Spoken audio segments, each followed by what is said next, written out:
Husband put head in gas oven, home life happy? No. Belgravian overseas bank clerk absconds with fortune.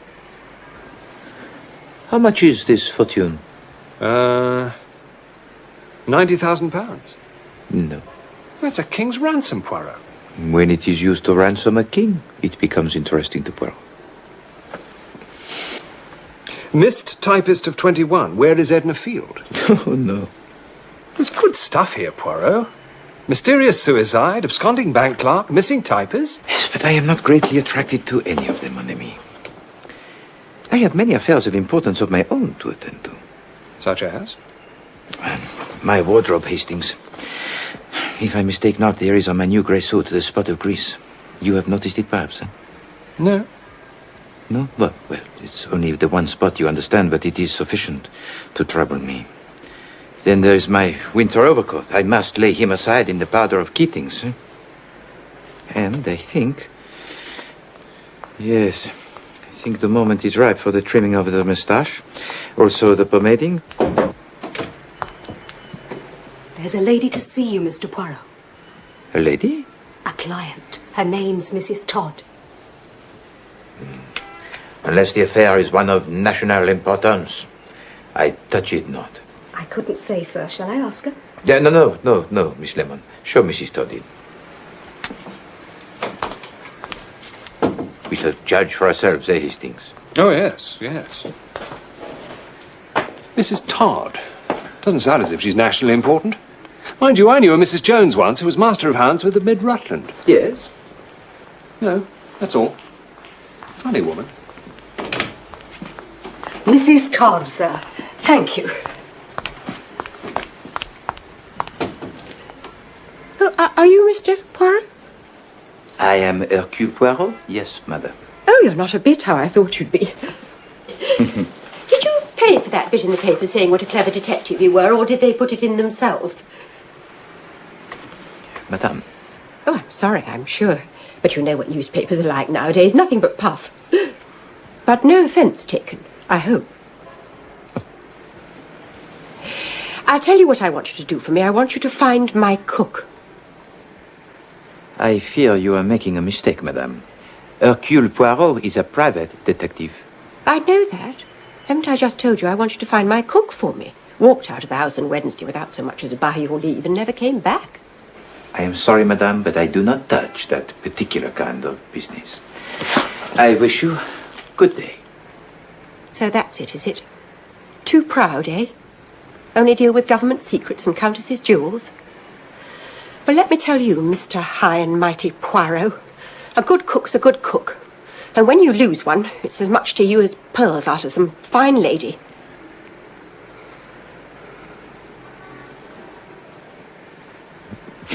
Madame, you are in the right and I am in the wrong.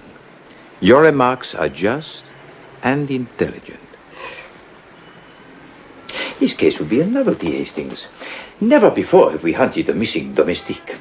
Truly, here is the problem of national importance. En avant. Where do you reside, Mrs. Todd? 88 Prince Albert Road, Clapham.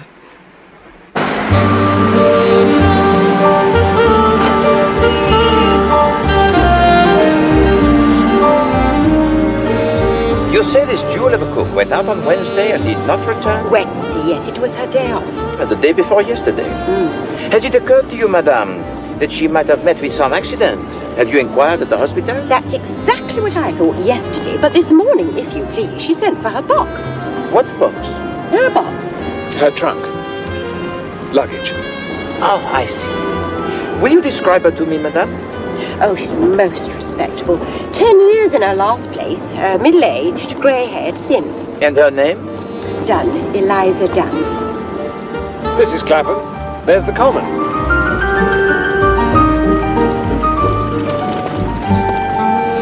Charming. You had no disagreement with her on Wednesday, madame? No, that's what makes it all so queer.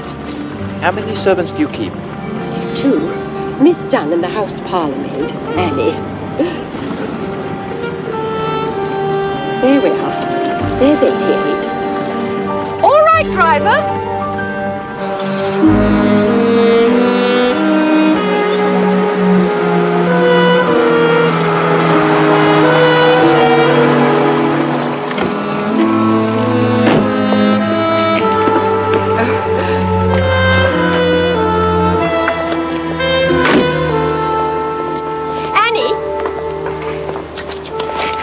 My friend, promise me one thing. What's that, Poirot? Never, but never must Chief Inspector Japp hear that I investigated such a case. Mine was the word, old boy.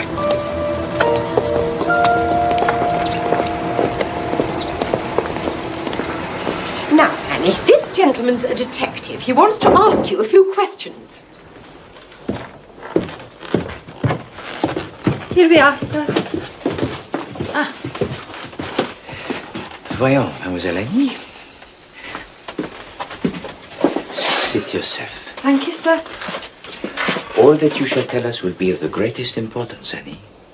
You alone can shed any light on the case. Without you, I can do nothing. Oh, sir, I'm sure I'll tell you anything I can, sir. That is good. Now, first of all, what is your own idea? You are a girl of remarkable intelligence that can be seen at once. But this is a queer thing, eh? What is your own explanation of Eliza's disappearance? White slavers, sir. I've said so all along, sir. Only no one will listen. Cook was always warning me against them. Don't you go sniffing no scent, nor eating no sweets, no matter how gentlemanly the fellow. This is something we had not thought of, Hastings. No. Right. Good heavens. But would she have sent for her trunk? Beg pardon, sir? Miss Dunn sent for her trunk, I believe. Now, if she had truly been taken by these white slavers, would she have sent for her luggage? Well, I don't know, sir. She'd want her things, wouldn't she? Even in foreign parts, she'd want her things. Who came for her trunk, Annie? The carriers, sir. The men from Carter Patterson. And did you pack it for her? No, sir. It was already packed and corded. That is interesting. That shows that when she left the house on Wednesday, already she determined not to return. You see that, do you not? Oh, Oh, I'd never thought of that. Tell me now, Annie. What was the very last thing Eliza said to you before she went out? She said, if there's any stewed peaches left over from the dining room, we'll have them for supper. And a bit of bacon and fried potatoes. Mad over stewed peaches, she was. I shouldn't wonder if that wasn't the way they got her. Got. The white slivers. Ah, the stewed peaches. Quite. Thank you very much, Annie. You have been most helpful.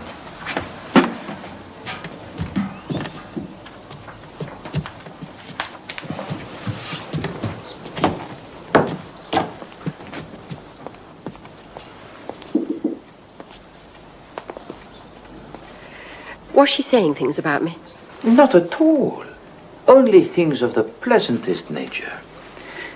But for a woman of your intelligence, madame, it would be tiresome to bear with patience the roundabout methods we plodding detectives have to use. Oh, I see. Well, I wouldn't say there was all that much difference between us, Mr. Poirot. Mind you, I was always very good at general knowledge at school. There. And your husband, too, I'm sure, is the intellectual, yes? Yes, he does very well with figures. A successful businessman? With the Prudential, yes, in the city. What about the other inmates of the house, madame? Oh, you mean Mr. Simpson, our paying guest? What is his profession, madame? Oh, he's in business too, with the Belgravia and Overseas Bank. A young man, is he? 28, I believe. He's a nice young fellow. Well, they'll both be in at about 6 if you want to see them. An excellent suggestion, madame. Well, my colleague and I will take a turn on your famous common for 1 hour.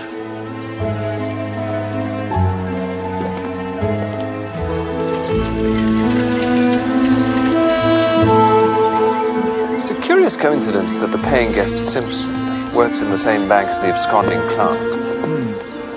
They must have known each other. Perhaps. Or possibly Davis visited Simpson, fell in love with the cook, and he persuaded her to accompany him on his flight.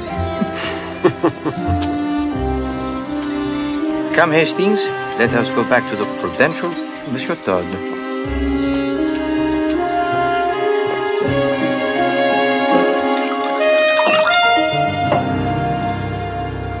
I've heard of you, Mr. Poirot, haven't I? It's possible, Monsieur Todd. Oh, yes.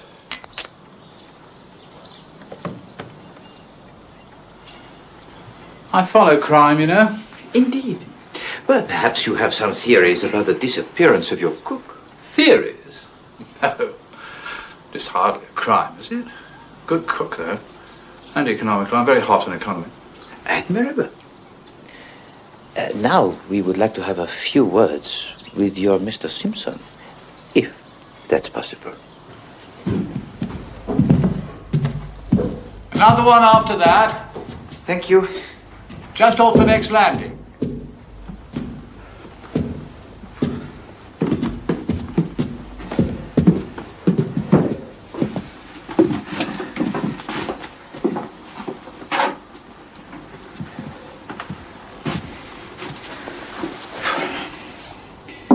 Mr. Simpson? Hold on.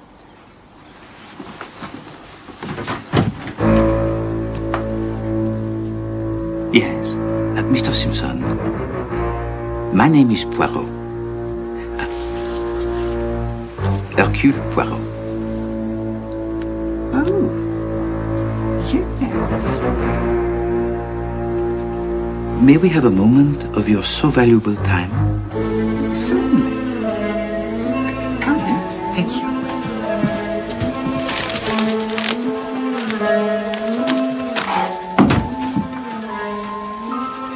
Mr. Simpson, Mrs. Todd has engaged me to find Eliza Dunn, the cook. Oh? Where is she? But that is what we do not know, monsieur. You know her, of course. Well, I must have met her, I suppose. Well, it would seem that Miss Dunn has not been seen since Wednesday. Did you see her on that day? I don't think so. I don't know. You were at work as usual on Wednesday? Yes? Well, thank you, Mr. Simpson. It was most kind of you to spare us the time.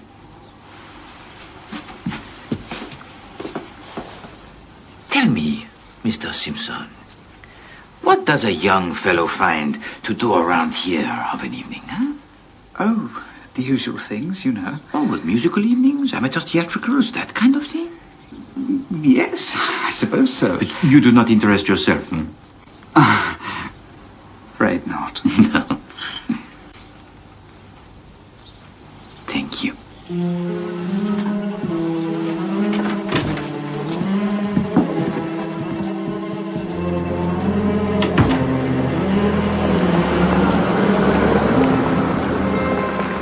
I think that husband's got something to do with it.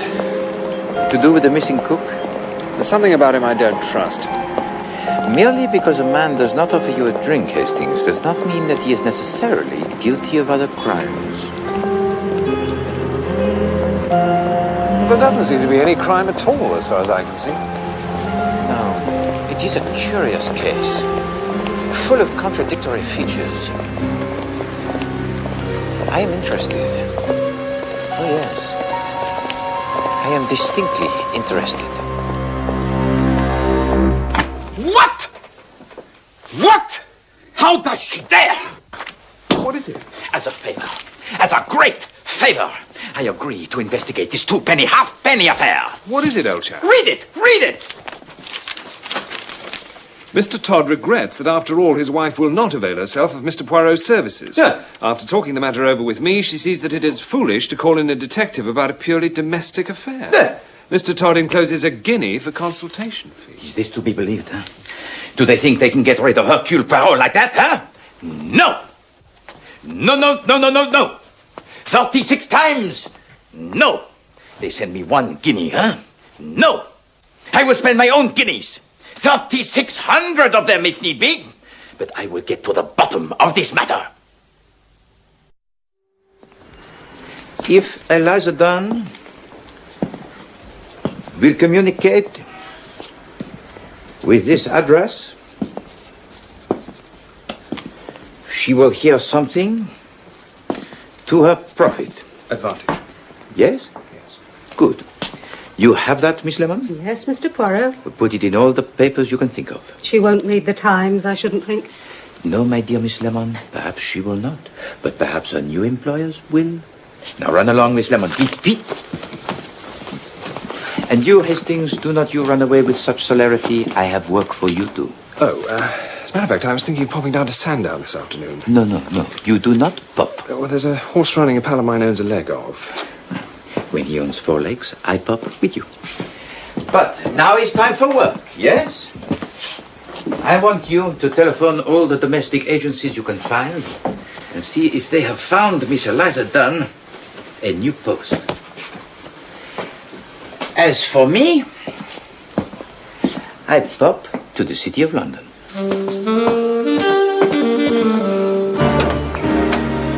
And Mr. Simpson was at work as usual on Wednesday? Oh, yes, Mr. Simpson is an excellent timekeeper. Though, to tell the truth, he was absent on Thursday with a cold.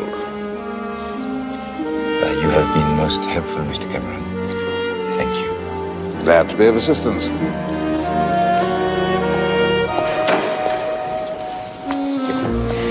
It is an unfortunate occurrence, this business of Davis absconding. Oh, you heard about that, did you? Well, one could scarcely miss it. Well, the newspapers love scandals about banks. That is human nature, Mr. Cameron. But it is comforting for us mere mortals to know that banks, too, have their difficulties. Again, I thank you, monsieur.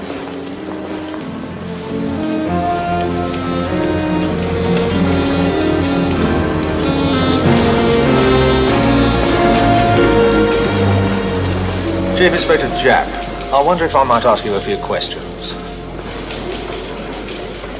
You and Davis are friends, I believe, Mr. Simpson. That's right. can't believe this of him. There must be some mistake. If I told you, sir, the number of times I've heard that said.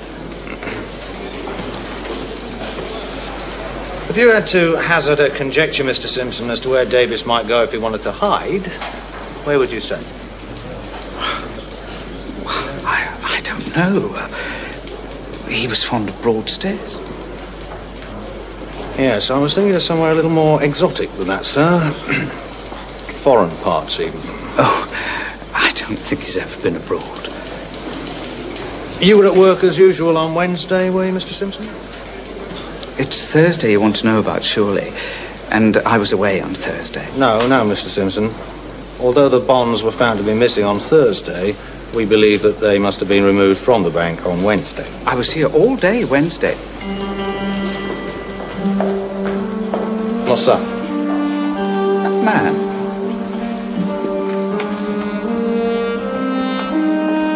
What about it? He was at my diggings yesterday.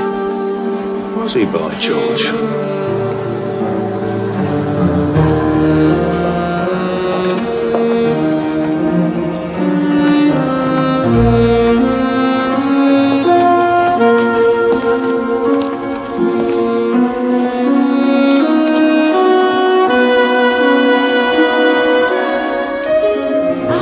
My dear Chief Inspector Jean. After the reward, eh, Poirot? Oh, no. No, I am engaged on quite a different case. And what would this different case be, then? Ah, well, now, there is such a thing as client confidentiality, Chief Inspector. Let me just say that this case I am engaged on is of national importance. Well, I'm glad to hear it, Poirot. Someone was trying to tell me you'd gone into the missing domestics business. No, I said. Not Poirot, I said. Hard times or not, he wouldn't fall that far.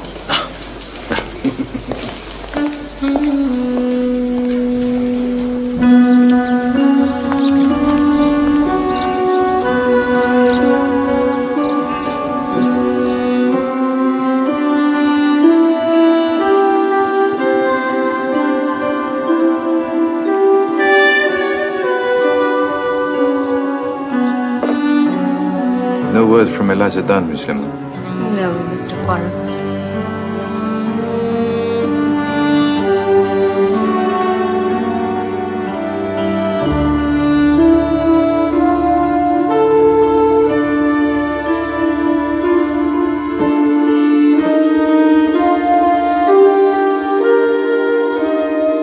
Another letter from the Duchess of Wrexham. No. She sounds desperate. No.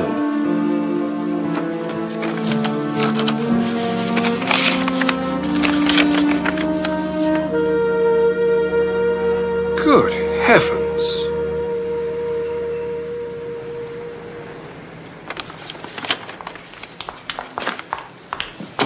Mr. Poirot. Yes, Miss Lemon, yes. There's a letter, sir. A letter from Eliza Dunn. There! Did I not tell you, Hastings? And you try to waste Poirot's time with the duchesses. Well, I only thought... You must learn, my friend, the patience. Read it to us, Miss Lemon.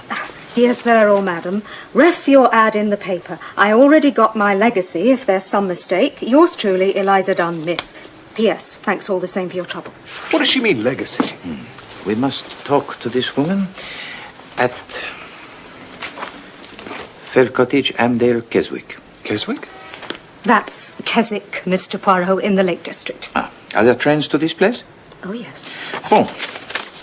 Come, Hastings. We have a train to catch. But...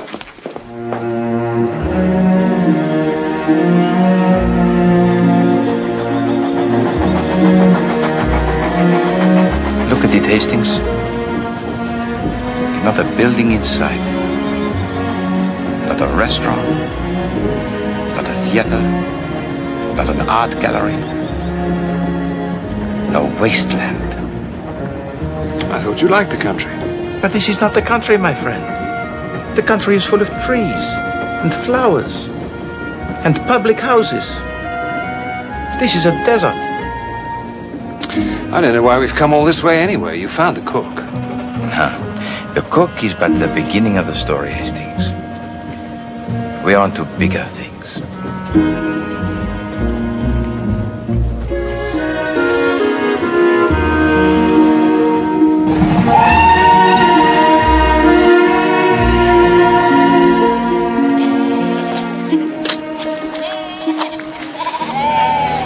that, Poirot?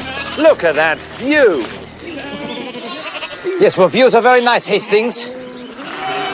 But they should be painted for us so that we may study them in the warmth and comfort of our own homes.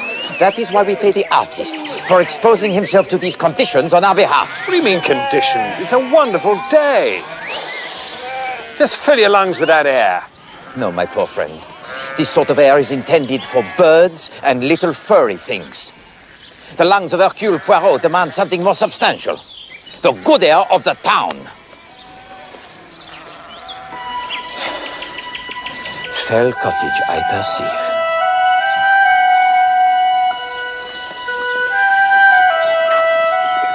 We have got the right Eliza done, have we? I mean, what's she doing all the way up here?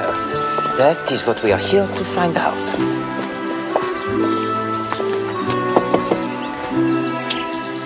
Wonderful position. If your rock is wonderful. Yes? Miss Eliza Dunn, Yes. formerly in the employ of Mrs. Ernestine Todd at 88 Prince Albert Road, Clapham. That's right. I am Hercule Poirot, Miss Dunn. Well, you were kind enough to answer my newspaper advertisement. Oh, yes. Well, like I said in my letter, sir, I've already got my legacy. Miss Dunn, may we be permitted to come into the house for a moment? I'm sure your employer will not object. No, she won't mind. Come in. Thank you. Come in.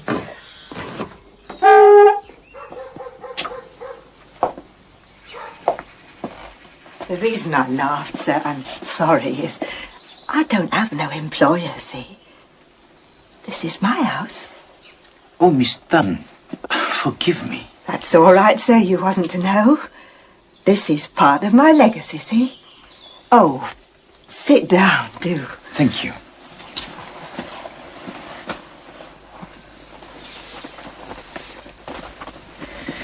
Now, Miss Dunn, you have mentioned your legacy, but Captain Hastings and I, we know nothing of this. What was the ad then? Your late mistress, Mrs. Todd, was much concerned about you. She feared some accident might have befallen you. But didn't she get my letter? No, she got no letter. She got no word of any kind. Oh, dear, sir. I gave the letter to Mr. Crotchet. I said most particular he was to give it to Mrs. Todd. Oh, dear. Well, perhaps you would recount to Captain Hastings and me the whole story? Well, Wednesdays is my day out. And it was last Wednesday that it all started like. The stone which the builders rejected, the same is become the head of the corner. I'd been over to see my friend in Oxton and I was on my way home when a gentleman stopped me. He said he'd been asking for me at number 88. Then he told me some story about an old friend of my grandmother's in Australia leaving me a house and some money in her will. Well, I didn't believe him at first. And then he showed me this letter. It will be the stone which the builders have rejected. Who was these lawyers, Hurst and Crotchet, 127 Wentworth Way, Melbourne? Well, one of them is right here, Miss Dan. Benjamin Crotchet, attorney at law. I hope that allays your very understandable fears. Oh, yes, indeed, sir. I didn't mean to doubt you. Now, Miss Dunn, to business. I do have to tell you that the house is in Chiswick. Ah, that's just over by Acton, isn't it, sir? No, Miss Dunn, it's in the north of England, near Carlisle. Oh, my good God. But before we confront that particular difficulty, there is one other stipulation that we should get out of the way. Whatever's that, sir? Well, it's of no importance as it doesn't apply in this case, thank heaven. It's just a stipulation that you should not be in domestic service. Oh. Whatever's the matter, Miss Dunn? I'm a cook, sir. Didn't they tell you at the house? My dear Miss Dunn, I had no idea. This is very unfortunate. Will I have to lose the money, sir. And the house, sir. Sounds ever so nice.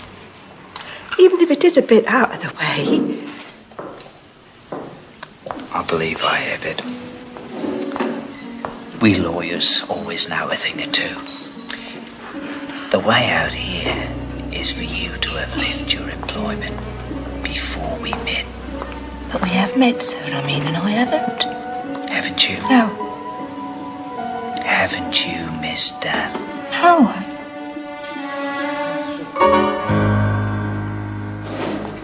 Oh, I see. Yes.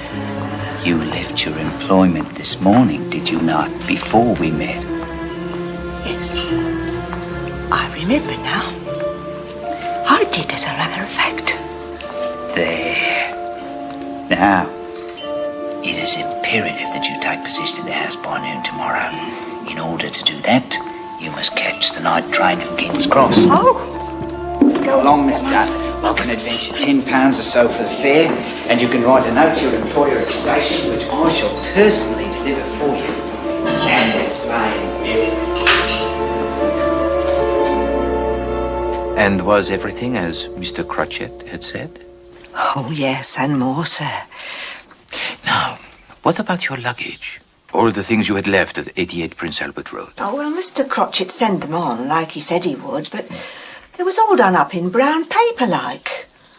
I don't know. I suppose Mrs. Todd was angry with me and grudged me my bit of luck and wouldn't let him have my box. But Annie said the trunk was... Later, my friend. Later. But there, you said she never got my letter. Hmm? Well, I can't say as I blame her. I see. Well, thank you, mademoiselle. Oh. There had been, as you say, a little muddle about your trunk, which I will straighten out with Mrs. Todd, if you will permit. Oh, thank you very much, sir. Come, Hastings. We must return to London with all possible speed.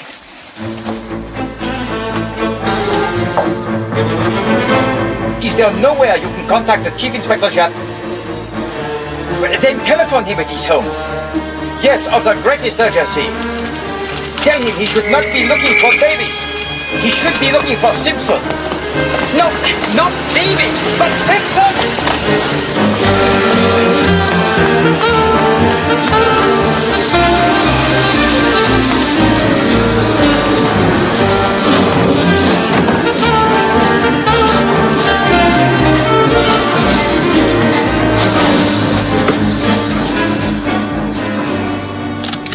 Thank you. Thank you. Thank you very much. Why should Japp want Simpson all of a sudden?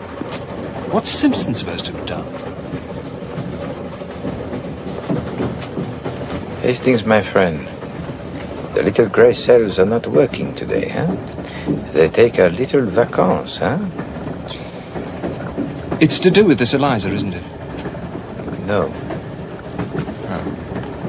We have moved beyond the petty sphere of cooks from Clapham, Hastings. Then it's something to do with this Australian fellow. There is no Australian fellow. Yes, there is. She told us about him. Do you remember when we interviewed Simpson? Interviewed Simpson? No. In his little room at the house in Clapham. Oh, right, the lodger, yes. Do you remember I asked him if he took an interest in amateur theatricals? Yes, I do, as a matter of fact. Why do you think I asked him that? Why? Well, making conversation, I suppose. I asked him that because he had recently been wearing a false beard. He had a tiny trace of gum arabic in his, what do you call it here? Sideburn. Sideburn, yes. Do you see?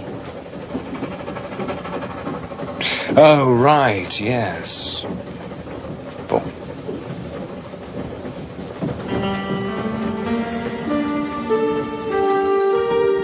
The Australian was Simpson in a false beard.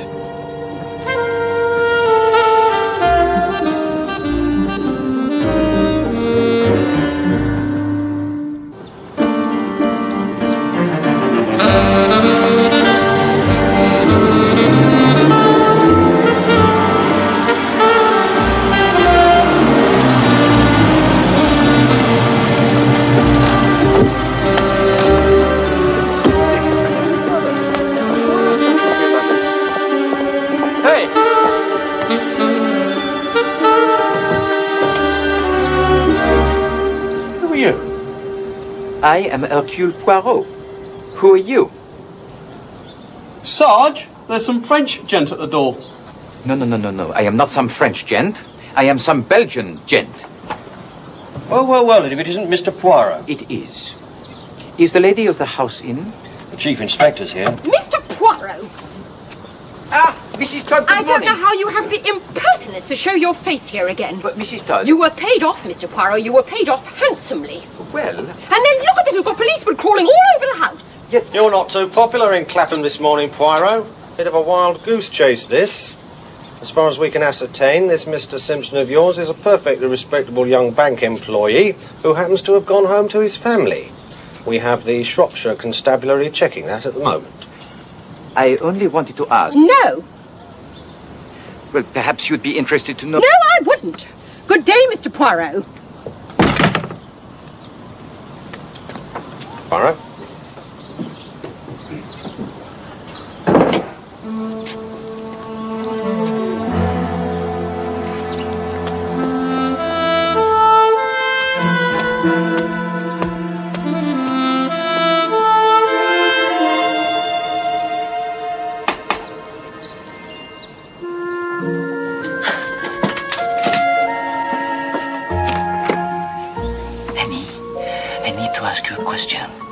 Can you help me? I'll try, sir. Last Friday, the cutter Patterson came to collect Eliza's trunk, yes? Her box? Yes, sir. You were here when he came? Oh, yes, sir. I had to show them up to Eliza's room for them to take it up. Boom. It was ever so heavy, sir. It took 3 of them to get it down the stairs. You all right, sir? Of course. Tell me, Annie, you said her box was already packed? Oh, yes, sir. Packed, locked and corded. Quite a thick rope round it and done up ever so tight. Did it have a label on it? Yes, it did, sir. With an address? Just a name. Miss Eliza Dunn, it said. Twickenham Station, to be called for. Very well, Annie. Thank you. Au revoir. Au revoir, sir. Excellent.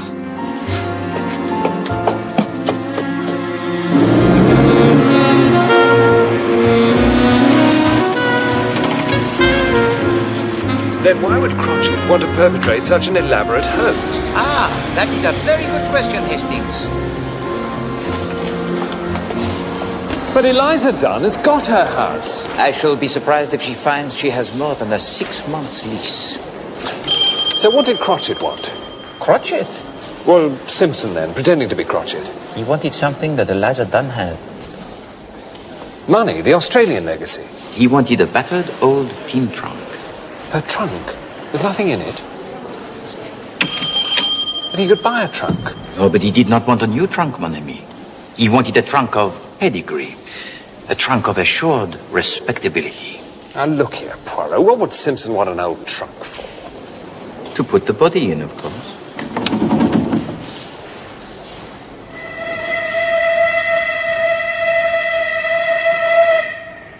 Sent it on to Glasgow, Gov. To await collection there.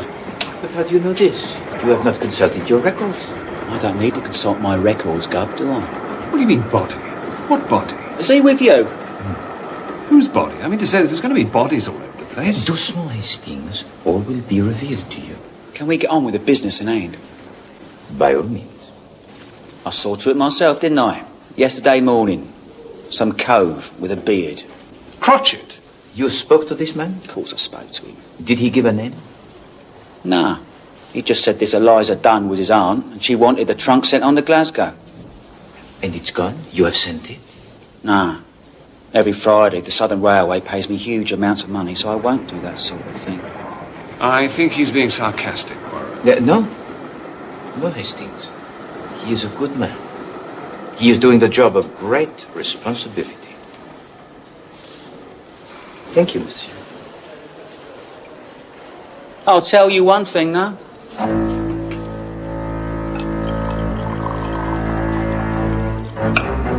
And what is that, monsieur?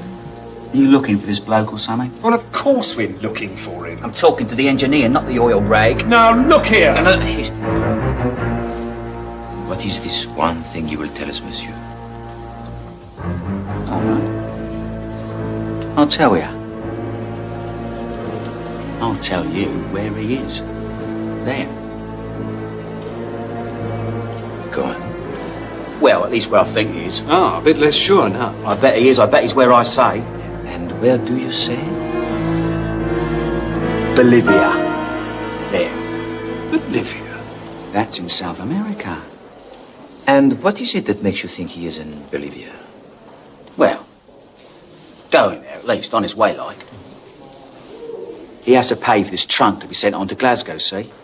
I see. He takes out a wad of notes, could choke a cart horse it would. There's a few English notes there, which he pays what he owes me with. But I couldn't help but notice most of the other notes were Bolivian. Hastings, this gentleman is a genius. How do you know they were Bolivian? Well, one tiny little thing was, they had Bolivia written all over them, didn't they?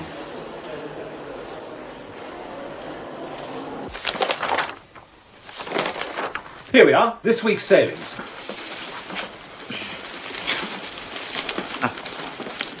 Nothing for Bolivia today.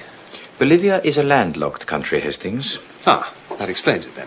One sails to Buenos Aires and goes by train from there. What lovely names they all have. Queen of Heaven sailing for Caracas. Thank you, Miss Lemon. Can we stick to Buenos Aires, please? Ah, here we are. The SS Novonia from Southampton at 1 a.m. Well, let's go then. Are we looking for Simpson? Or the trunk? Simpson, of course. The trunk is in Glasgow. But first, Scotland Yard.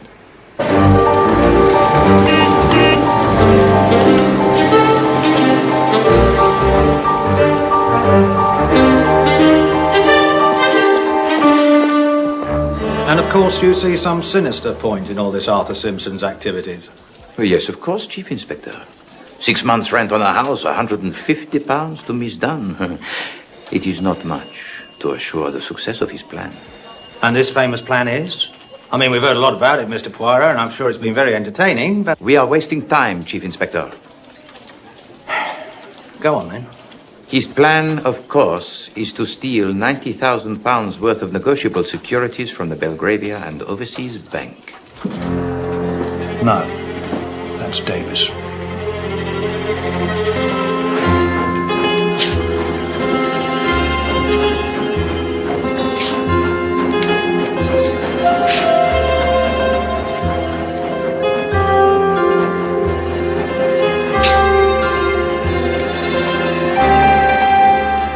Here it is, Sergeant.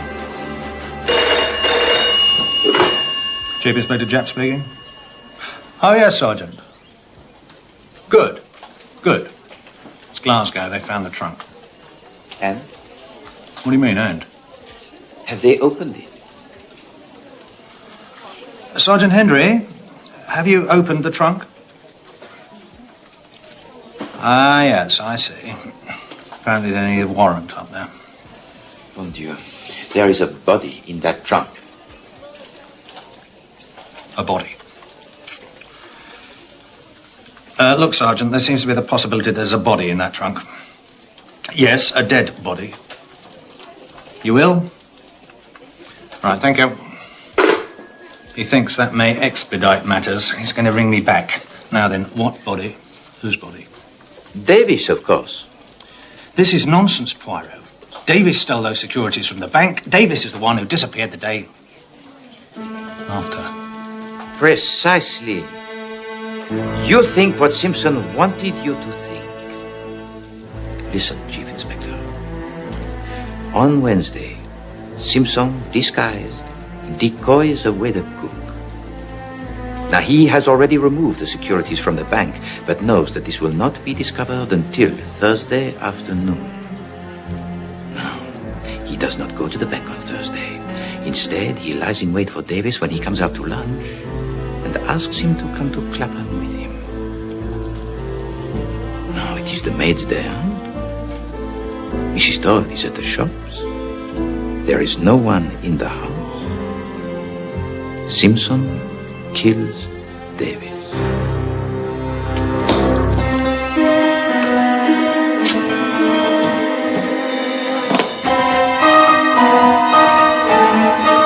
The one difficulty for a murderer is the disposal of the body.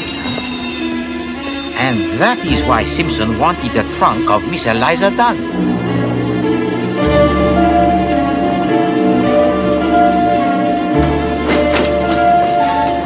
And now, if I am not much mistaken, my friends, it is here we will apprehend our murderer.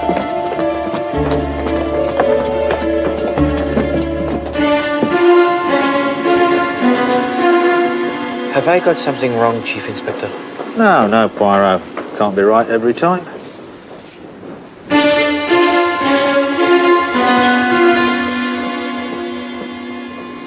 Mon Dieu, I am wrong. I am wrong. Officer, where does the Queen of Heaven sail from tonight? Why, from Pier 5, sir, over there. Poirot, where are we going? The Queen of Heaven sails for Caracas tonight. I remember it from the time. Yes, but Caracas isn't in Bolivia, is it? What the porter saw on the banknote was not Bolivia. What was it then? It was Bolivar. And the Bolivar is the unit of currency in Venezuela. Our friend is on his way to Venezuela.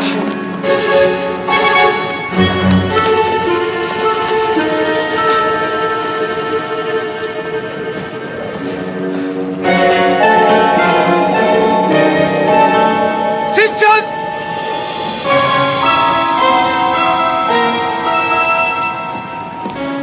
Stop that man!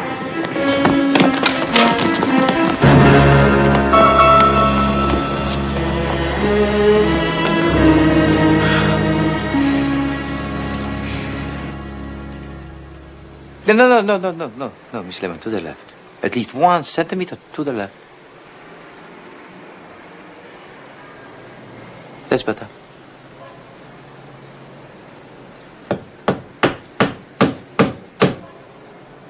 Voila. Is there nothing to which Hercule Poirot cannot turn his finger? Hand.